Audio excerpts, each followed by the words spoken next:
Hello friends, welcome to my channel. अगर आप मेरे चैनल पे न्यू हैं तो प्लीज़ इसे सब्सक्राइब करें, लाइक करें और शेयर करें। एक बहुत ही इम्पोर्टेंट न्यूज़ हमने देखी है। 69,000 शिक्षक भर्ती पर लगी रोक। जी हाँ, शिक्षक भर्ती की जो काउंसलिंग थी उस पर रोक लग गई है। इस काउंसलिंग के ठीक आधे घंटे पहले ही काउंसलिंग ख़त्म कर दी गई है, रोक लगा दी गई है। और जब तक अब इस पर फैसला नहीं आता तब तक काउंसलिंग नहीं होगी। आइए जल्दी से देखते हैं कि आखिर मैटर है क्या, क्या ऐसा हुआ जिसकी वजह से काउंसलिंग रोक दी गई। 69,000 शिक्षक भर्ती पर लगी रोक। अभ्यर्थियों को आपत्ति दर्ज करने के लिए दिया गया एक सप्ताह का समय। एक हफ्ते का समय। जी हाँ, कुछ क्वेश्चन ऐसे थे जिनके आंसर्स सही होने के बावजूद गलत किए गए थे, क्योंकि काउंसलिंग के द्वारा ये कहें कि यूजीसी के द्वारा शायद वो प्रश्न के आंसर कुछ और होने चाहिए थे। तो इस पर कुछ लोगों ने बहुत सारी याचिकाएं दर्ज कराई हैं और उस पर ही ये कोर्ट का फैसला आया है। उत्तर प्रदेश परिषदीय प्राथमिक स्कूल में 69,000 सहायक अध्यापकों की भर्ती पर इलाहाबाद हाईकोर्ट की लखनऊ बेंच में फिलहाल रोक लगा दी है। कोर्ट ने कहा है कि अभ्यर्थी विवादित प्रश्नों पर आपत्तियों को एक सप्ताह के भीतर राज्य सरकार के सामने पेश करें।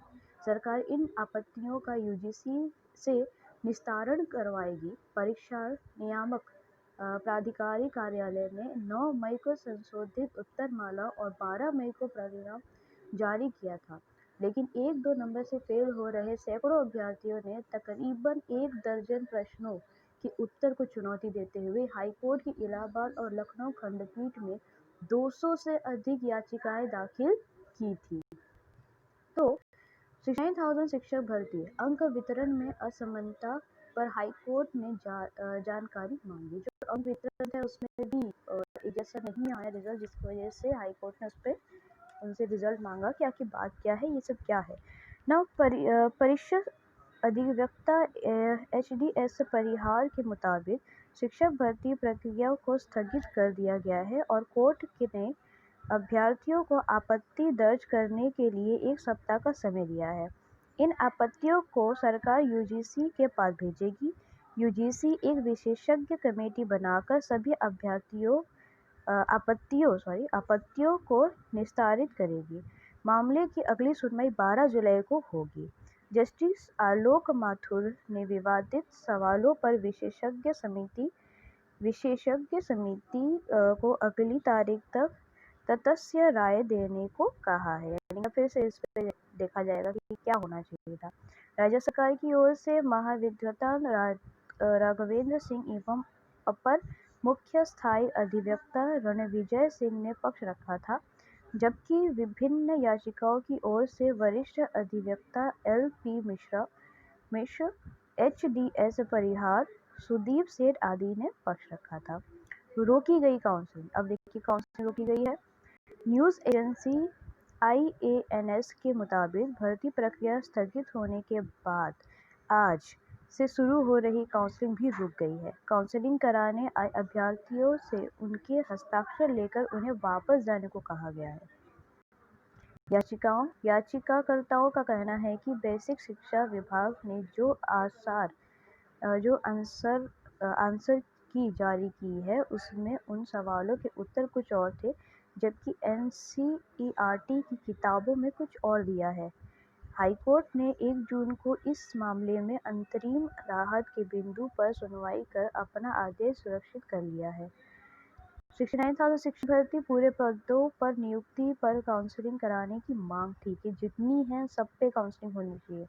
बताया जा रहा है कि शिक्षक भर्ती का रिजल्ट जारी होने के बाद से विभाग याचिकाओं का जवाब लगाने में ही व्यस्त है। जब सर्वाधिक विवादित प्रश्न नाथ संप्रदाय के प्रवक्ता से जुड़ा है। विशेषज्ञों ने नाथ संप्रदाय के प्रवक्ता मत्स्येंद्रनाथ को माना है, जबकि अभ्यर्थी साक्ष्यों के साथ गोरखनाथ सही जवाब बता रहे हैं। इसके अलावा भारत में गरीबी का आकलन किस आधार पर किया जाता है समेत अन्य प्रश्नों के उत्तर के खिलाफ अभ्यर्थियों ने याचिकाएं दाखिल की है। विशेषज्ञों की रिपोर्ट पर पाठ्यक्रम से बाहर के पूछे गए हिंदी के 3 प्रश्नों पर सभी को सामान्य रूप से प्रत्येक प्रश्न के लिए 1-1 यानी कुल 3-3 नंबर दिए जा चुके हैं। आपको बता दें कि इन भर्ती के लिए आज से काउंसलिंग शुरू हो रही है। काउंसलिंग के लिए चयनित अभ्यर्थियों को आवश्यक दस्तावेज के साथ उपस्थित होना था। काउंसलिंग 6 जून तक चलनी थी। इससे पहले सोमवार को उम्मीदवारों को जिला आवंटित कर दिया गया था। योगी सरकार के लिए झटका, भर्ती प्रक्रिया पर रोक लगना योगी सरकार के लिए झटका है। कट ऑफ योगी सरकार के लिए झटका है। कट ऑफ अंकों के विवाद पर कोर्ट ने राज्य सरकार के पक्ष में फैसला सुनाकर भर्ती का रास्ता साफ कर दिया था। फैसले से खुश योगी सरकार नियुक्तियां पूरी करने के लिए एक्शन में आ गई थी। सरकार का मानना था कि इससे राज्य के स्कूल में शिक्षकों की कमी पूरी होगी। तो देखिए यही न्यूज़ है पूरी। अब हम आपसे क्या कहें कि कैसे ये पूरा वर्क हो रहा था और अचानक से सब कुछ रुक गया।